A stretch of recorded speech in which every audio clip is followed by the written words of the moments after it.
अस्सलाम दोस्तों, मैं हूं साजिद महमूद ताहिर। आप देख रहे हैं चैनल वीज़ा वेज। दोस्तों, यूके ने अपनी वीज़ा फीसों में रद्द-बदल किया है। बास वीज़ा कैटेगरीज में फ़ीसों का बेइंतहा इजाफ़ा कर दिया है। बास कैटेगरीज में बहुत कम इजाफ़ा किया है और बास कैटेगरी में पुरानी फ़ीसें बरकरार रखी गई हैं।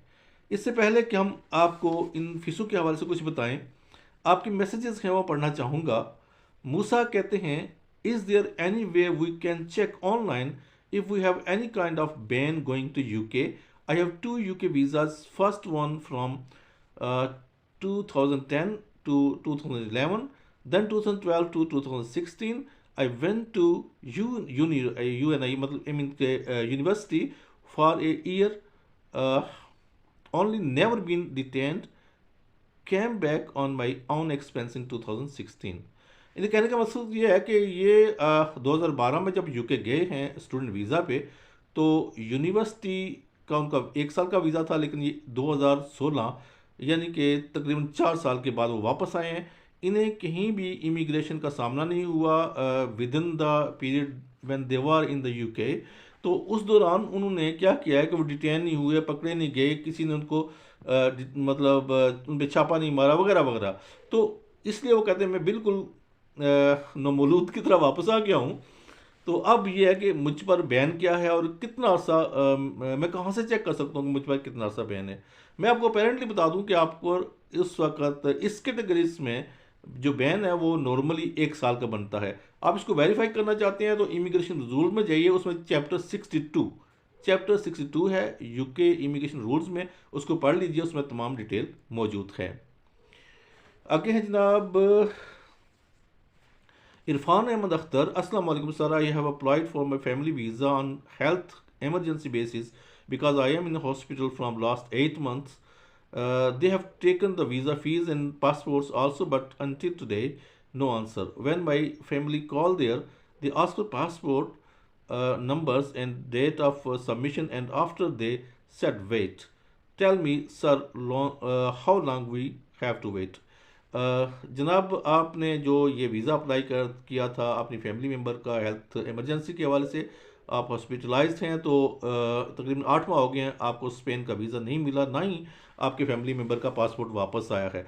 दरअसल जो स्पेनिश एम्बेसी है वो इस सिलसिला में अब मैं क्या बताऊं कि उसने कोई कैटेगरी, उसकी कोई समझ नहीं आ रही है वो क्या करती है। अब इमरजेंसी जो केसेस हैं उनको इमरजेंसी डील नहीं किया जा रहा।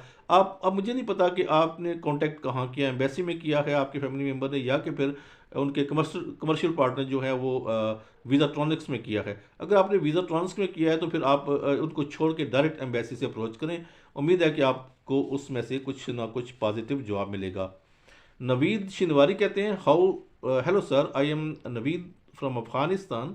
आई want to study English in UK. I have finished matric in Afghanistan, can I apply for it?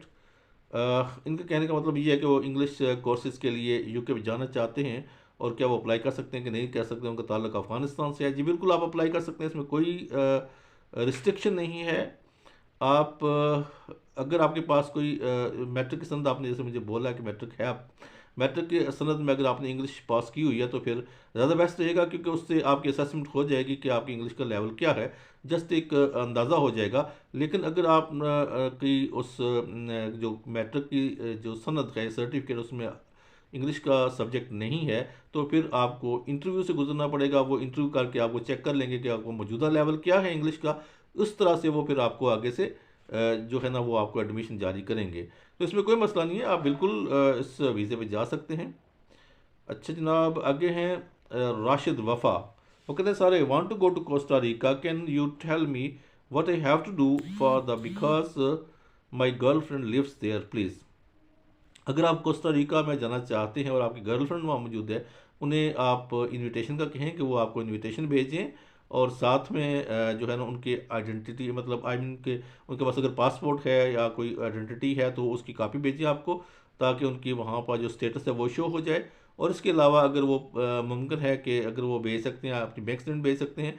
अगर ना भेजें तो अभी कोई मसला नहीं है, ये दो चीज़ें आपके पास होना ज़रूरी है और इस पर आपका केस अप्लाई हो सकता है। अगर जनाब हम बढ़ते हैं कि फ़ीसें जो हैं उनमें क्या रद्द बदल की गई है। इसमें जनाब जो विज़िट वीज़ा है, short shot up to 6 months. तो जो 6 माह का वीज़ा था, इसकी पहले जो फ़ी थी वो 100 पाउंड थी, उसको बढ़ाकर 115 पाउंड किया गया। इस तरह 15 पाउंड का इजाफा किया गया है।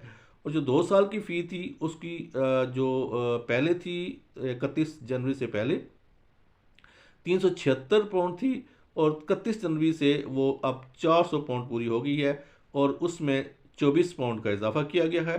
5 साल की जो फीस है वो 670 पाउंड थी, उसको बढ़ाकर 771 पाउंड किया गया है, और उसमें 101 पाउंड का इजाफा हुआ है। इस तरह 10 साल वाली जो विजिट वीज़ा है उसकी फ़ी 837 पाउंड थी, उसको बढ़ाकर 963 पाउंड किया गया है, और उसमें 126 पाउंड का इजाफा हुआ है।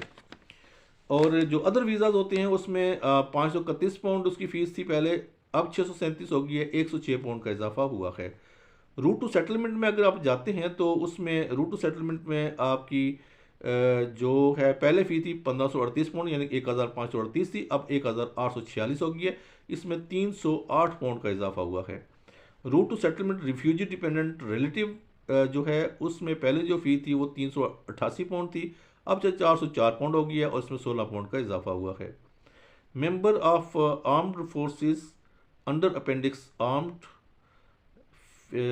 Forces to the immigration rules, उसमें 2404 फ़ी थी पहले, अब बढ़कर 2885 हो गई है, इसमें 481 पाउंड का इजाफा हुआ है।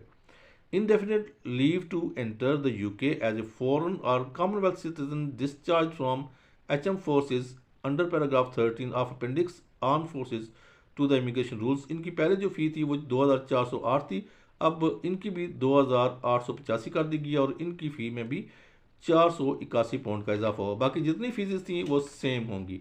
उम्मीद है आपको आज की इन्फॉर्मेशन पसंद आई होगी। Thank you so much. अल्लाह निगहबान।